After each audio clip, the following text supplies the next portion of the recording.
Let's move on, though, into our 6 through 15, though. And Brandon, we'll start with you. You got to give us. Start at 15 and going up. 15 through 6, who are they? All right, at 15, I've got Baker Mayfield, the quarterback from Oklahoma. At 14, I've got Vita Vea, defensive tackle from Washington. At 13, Denzel Ward, the cornerback from Ohio State, the Ohio State University. At 12, I've got Deron Payne, defensive tackle, Alabama. Bring it to Payne. At 11, I've got Harold Landry, the edge rusher. I mean, he's very versatile. He can play a couple different positions there. Defensive end, outside linebacker, either or. Boston College. At 10, Tremaine Edmonds, outside linebacker, Virginia Tech. At 9, Derwin James, safety, FSU. At 8, Josh Rosen, quarterback from UCLA. From number 7, Roquan Smith, linebacker from Georgia. And at 6, Sam Darnold, quarterback, USC. Did you put a little inflection on that Georgia? A little bit of Georgia? Yeah, I did. But yeah. Let's get right into mine. Starting at 15, Derwin James, the safety from Florida State and the Seminoles. Number 14, Josh Rosen, the quarterback from UCLA. Then you got Josh Allen at 13, or Somebody named Josh at 13. So many Joshes. Josh Jackson. You know what I think it is today? I just don't like the last name Jackson today. Didn't want to say it for Lamar. Didn't want to say it for Josh. Josh Jackson, if I can get it out of my mouth. Cornerback from Iowa. Then Tremaine Edmonds, the outside linebacker from VT.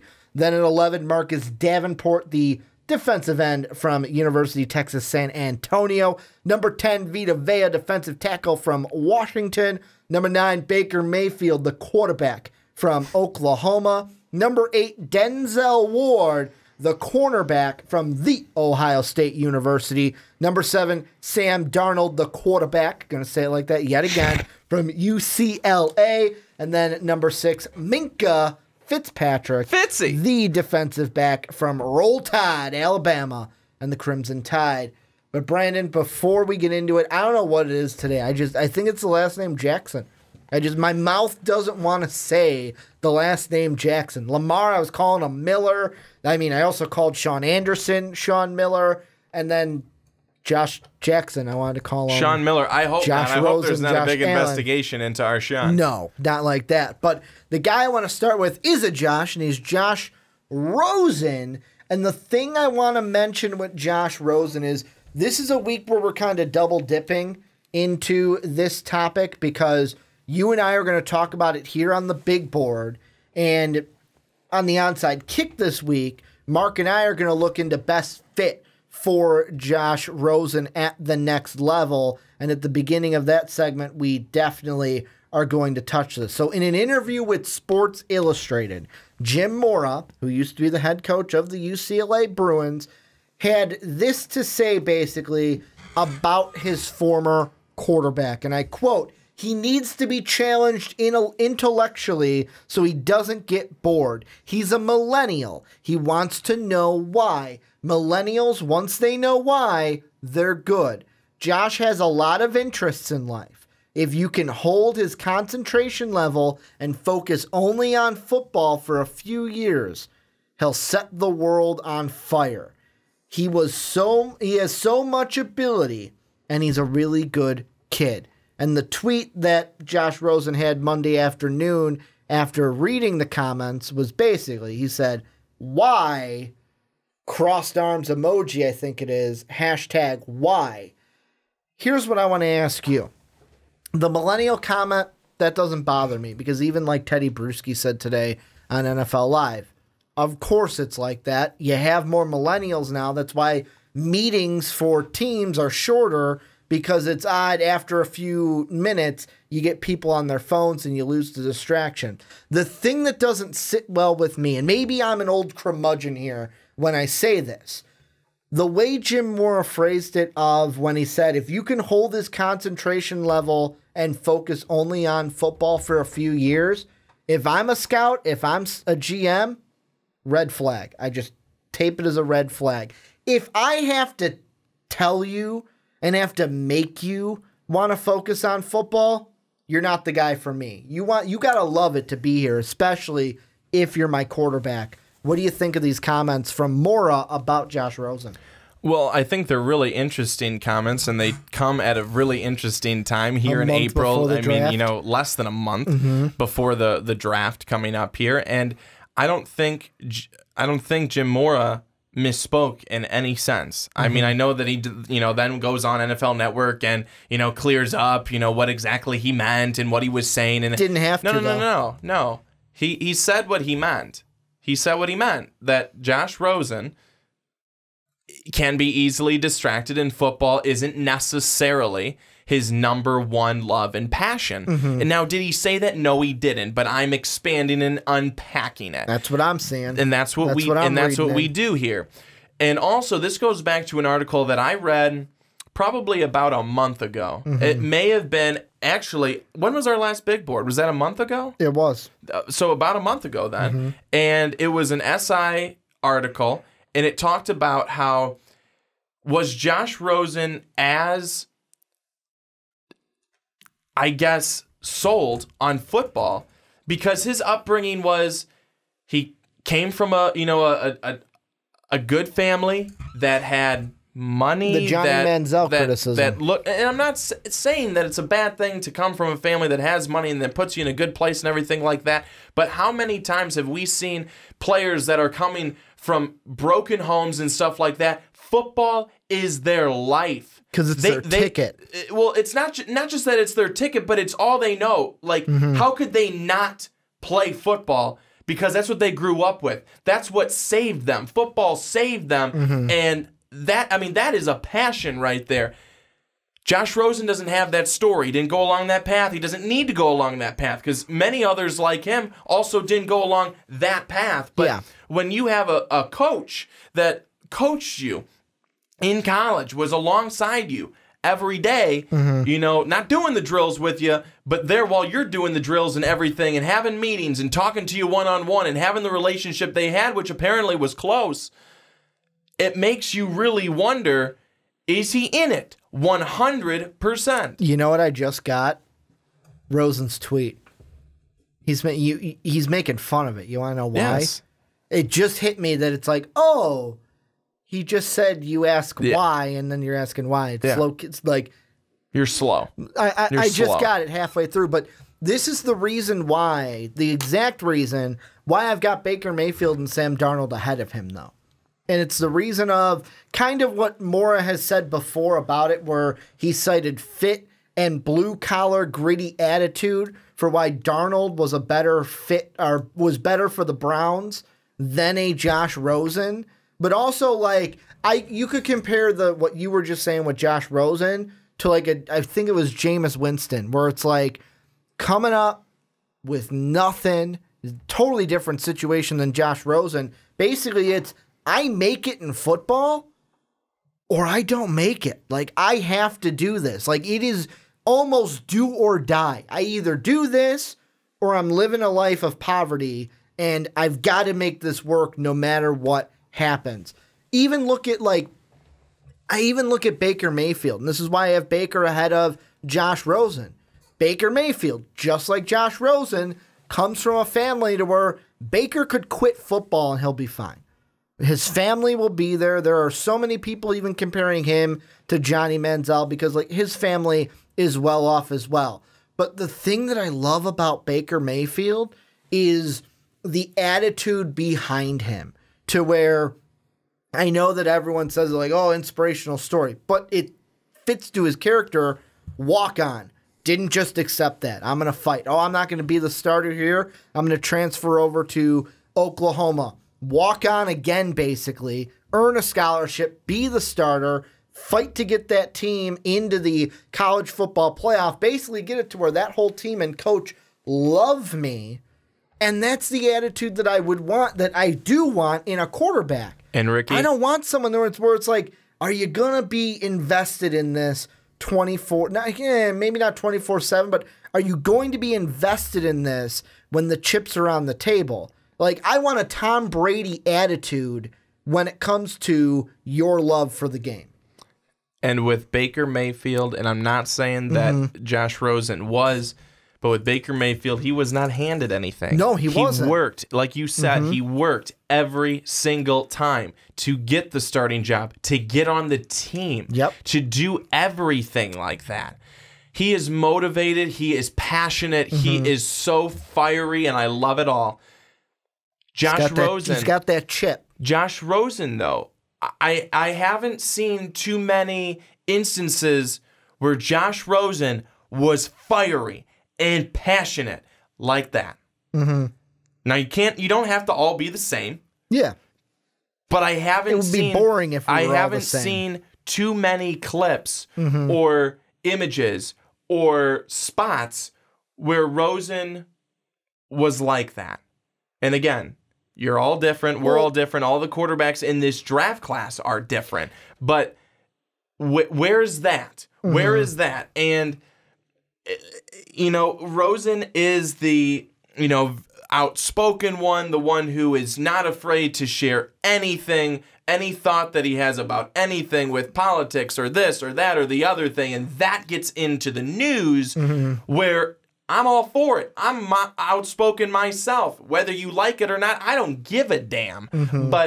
And I like that, and I like that he's willing to do that, but can he put that aside, sacrifice not doing that for his team so that, you go into, let's say, you go to a market like New York, let's just say. L.A. Well, he was in L.A. And are you able to put that aside because the media there will eat it up, and that's all they'll focus on? They won't care about the play. Well, and it's different than like a Mark Sanchez situation or a Johnny Manziel situation. But the thing that, and I want to double back here because I know there might be people in the comment section already that have said like, oh, well, you know what, this or that. I just want to clarify what bugs me.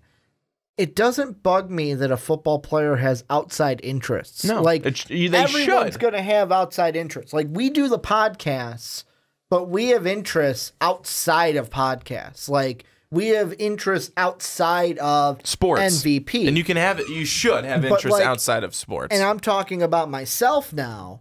For me, I might have outside interests from that, but nobody has to make me focus on this. Make me focus and concentrate on what we do for you guys each and every week.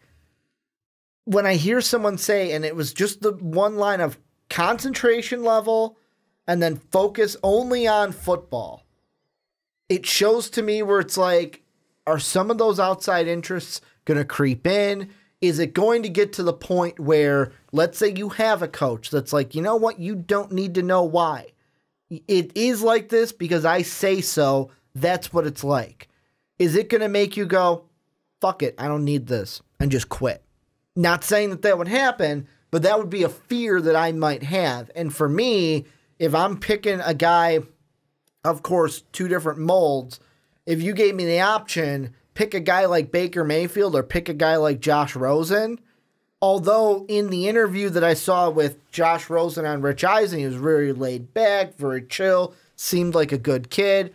I'm picking the Baker Mayfield one because I want that guy who's going to have a chip on his shoulder and is going to come into the building each and every day, and I don't have to worry about his focus level. I don't have to worry that it also comes down to how many times have you heard, well, you might be in class, you might be in practice, you might be at something you have to be with. You're physically there, but are you mentally there? Is all of you present, or are you just physically here? And now I'd like to take just a little time. I know we've talked a lot about character with Josh Rosen. Well, that's the big question with me. It's the big question, I think, with a lot of scouts, too. But all that aside, he probably is the most polished quarterback of all of them. Matt Ryan, that's my pro comp. In this draft class, and he is a good passer. Yeah. He has a very good arm. He's got the skills. He has a great feel for the passing game, and he seems to have the techniques down and the mechanics and everything like that down pretty well. The other thing with me is, can he stay healthy? Can he get to the NFL and be healthy? Because he had those injuries in UCLA. And I don't want to say it's worrisome, but to me, it's always worrisome if you've had a significant injury like he had. Everyone comes back differently. Ricky, you and I, we have called many games in our day. Football, basketball, we've seen players get injured, and some come back with a vengeance. They look great. They don't even look like they ever had an injury. But then we see players come back and they are never the same. Well, never the same in not a good way. They never have the confidence again. They don't feel like it's there for them. And is this the case with Josh Rosen? I'm not saying it is, but you don't want to see that happen again or him get injured again and have that history. Now you have an injury history, and it's in the NFL, and then you're never really living up to your full potential because of that. Not saying that's going to happen. Hope it doesn't. But that would be something that's going to creep in and linger in the back of my mind and that I would be worried about. Well, yeah, and I mean, the thing that didn't help him is that he came back this year, looked really good, end of the year. Now, the bowl game, you could say it was an injury, using air quotes, because he just didn't want to play that bowl game, but ending the year on an injury, that's also a thing where it's like, okay, you're injured for another year.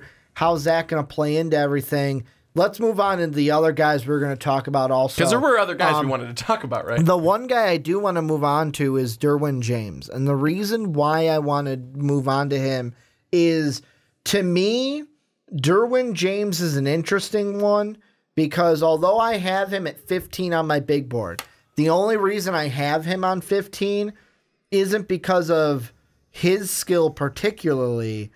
It's just I like 5 or 6 guys better than him. I like a Marcus Davenport. I like a Vita Vea. I like a Josh Allen. I like a Baker Mayfield better than I do a Derwin James. He's a guy to me that can go anywhere in this draft from, let's say, 12, 13 all the way through, well, maybe even like 10, 11, 13, all the way to 17 at the Chargers, like 17, 18. Like, that's the range he's going to sit in. And you could either see him at the top of that range or at the bottom of that range.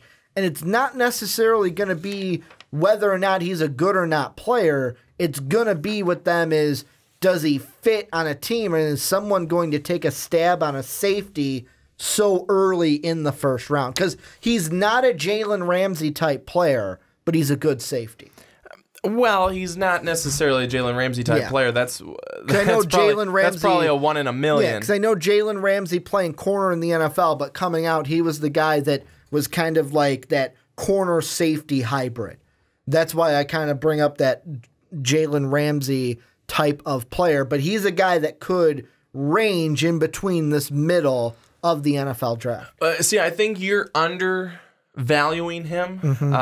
Maybe I'm overvaluing him, but I look at him as an elite secondary guy because he has great athleticism, speed, size, football instincts, hitting ability. I mean, he's got all the tools right there. And when you pair the tools with the elite athleticism, you have yourself one hell of a player. And I think that this guy could be a huge difference maker in any secondary. And now maybe he's not Jalen Ramsey, but he sure as heck darn close. For all those reasons that I just gave. I mean, he's all those tools. I mean, the way that he can hit guys. I mean, brutal hits against guys. His football smarts. He knows where to be, right place. His speed, his size is going to help him stick with anybody coverage-wise and be able to go up and get the football from those bigger guys as well. So I think that all those things make him a very, very good talent. Well, and the thing that's going to be the most interesting thing, kind of to go more into it with Derwin James, is it's going to come down to teams. Who do you like better? Like, I'm going to play a little experiment with you, going off of my rough draft for my mock draft, which is probably going to change until next week. But I'll just give you 2 choices on guys. You tell me who you would pick. So both of these guys are needs, by the way, for your team. So you're picking at 10. Do you take Roquan Smith or Derwin James? Who would you take? Roquan Smith at linebacker, Derwin James at safety. You're picking 10th overall right now. Depends on what team it is. It's the Raiders.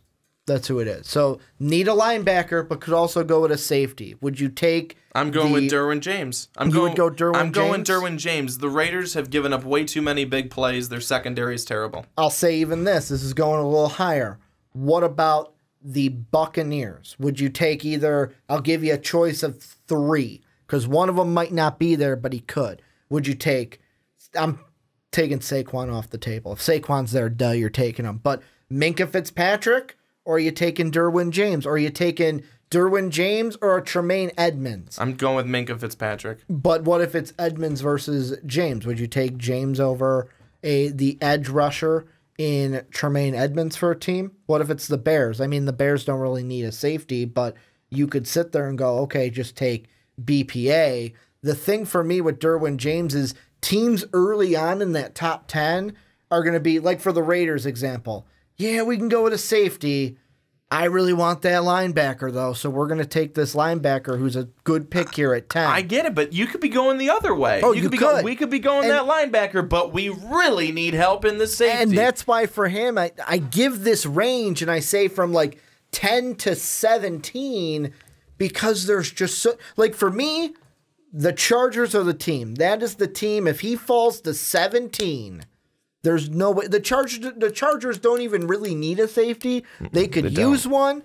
But if Derwin James is there, the Chargers will be like, yeah, sure, let's take him. Let's go ahead and take him because he's here at 17. Like, for me, he's one of those players that he might drop a little bit only because teams are going to take other players, whether it's a need that they really could use over safety or if a team really falls in love with a player. Like last year, we saw the Chiefs move up and get Patrick Mahomes. How many people thought Patrick Mahomes was going to go that early in the draft? Or when the Browns traded it back, but when the Texans moved up to get a Deshaun Watson when they did. Like, there's going to be surprises, and I think he is going to be the victim, I'll say, of said surprises and could fall because of it. He could fall not having anything to do with what he does on the football field. Well, I will not disagree with you on that. What about the last one we'll go into? Our last guy staying in the secondary. I have him at 8. I really like him. I think that this could be, he is to me the best pure corner in this draft in my mind. And there have been times that I have debated whether or not the Cleveland Browns should take him or Minkah Fitzpatrick at number 4. You have him at 13. What are your thoughts on Denzel Ward, the cornerback from the Buckeyes? Well, Denzel Ward, I like him. I like him a lot. I had him high in my last mock draft. I have him now at 13 for literally no reason other than this is where I put him this time. But I think that he is the best cornerback in this draft class, and I really want to say that it's Josh Jackson because. I was very high on Josh Jackson. I still am. But when you look at what they did at the Combine, Denzel Ward really performed well, while Josh Jackson, he didn't seem as sharp. Josh Jackson's got the ball hawk skills, though. That's why I dropped him. And I do want to bring Josh Jackson into this conversation. Go ahead, because do it. I think because he is the second best corner in the draft. As Denzel Ward may be better in terms of his skills, his speed, stuff like that. And we're not talking like, whoa, just leaps and bounds. We're talking a little bit. He may just have the edge on him just a bit there. But Josh Jackson may be the most clutch. He may be the most clutch cornerback. I mean, look at what he did last season. He had 8 interceptions. He had 3 against the Buckeyes in that rout of Ohio State. What a huge game. No one expected that game. Everyone thought that Ohio State was just going to walk all over Iowa. And Iowa said, screw you, man. And it was thanks in big part to Josh Jackson. Outstanding job. But he did not perform at the Combine. And that's where a lot of guys are going to be looking. That's where the scouts are. That's where it's time to really put it on display. And who did that was Denzel Ward. He really did a lot of great things. I mean, the last time when we talked about this, Ricky, and you're going through all the different drills they had to do. It's like Denzel Ward was above average on this. He was above average on this. He was great at this. I mean, I can't remember exactly every single thing, but you ran through them. And Josh Jackson did not exceed at all those things. Well, it was the Todd McShay of whereas Denzel Ward did. And the thing that, I mean, it's going to come down to between the two is, like you said, Denzel Ward, he performed well at the combine. He's also a guy where it's like, you're looking for a coverage guy. You're looking for a guy who, you know what I almost want to say? I don't think this is going to be the case, but it just popped into my head reading on his draft profile, the expected to be impressive combine tester. Is there a chance that when we're looking 5, 6, 10 years down the line, Josh Jackson is looked at as the better corner, and we kind of look at it in the sense of, you got 2 kids in school. One's just a really good test taker. Give him the ISAT, knocks it out of the park. Give him the Explore test, knocks it out of the park. Student B, you give him that same standardized test. He doesn't know what to do with it. He doesn't even know how to write the name on the paper. That's basically how bad he is taking tests. That down the line we see that, oh, that person, that guy who was a really good test taker, things didn't end up so well for him because he didn't have, and I'm not saying that Denzel Ward doesn't have the skills, but will it become hey, that combine, that poor combine that Josh Jackson had, it didn't care because he's intercepting the ball left and right. Could that happen to where we look 10 years down the line and Josh Jackson's the better ranked corner than Denzel Ward? Yes. Yes, I think that could happen, and now it remains to be seen. I mean, we'll have to wait a little bit. Hindsight's always 20/20. Sure, and we're gonna have to wait a little bit on, seeing if that plays itself out and how it does. But Josh Jackson is, I mean, everything that he did, it's too good to then come in and have such a bad combine experience. You know, it was certainly underwhelming. But then you have Denzel Ward, who was always right there kind of neck and neck, come in and have what was a very good combine experience and really, I think, opened people's eyes up and kind of shot him up above Josh Jackson and fairly high on draft boards. So it's kind of incredible the amount of stock that people do put into the combine, you and me included. Yep. We even had comments that were like, why are you putting so much stock into the combine? Just like that. They said it just like that. Well, and well, that's how it's said in my head. Yeah, I like it like that, though. It's funny. It really is. I mean, is there going to come a day where the combine is no longer the measurement? Does there come a day? I mean, does there come a day that the combine is not useless or worn out, but where we're just like, yeah, great combine, that's nice, but there's a lot of guys better than you in the NFL because they're performing better. You had a great day. They had a great season. You know, I don't know. I don't know. And I think that's what we always do. We always kind of come to the well, it's almost the combine. We'll find out how good they are here. They benched 15 times. I mean, does that mean that they're going to be able to go and get, 15 interceptions? No, not necessarily. So who cares? I mean, it's not like that, but you could almost look at it as being so. Well, let's end this. Let's have you guys come in. Let us know what you guys think about 6 through 15 down below in the comment section.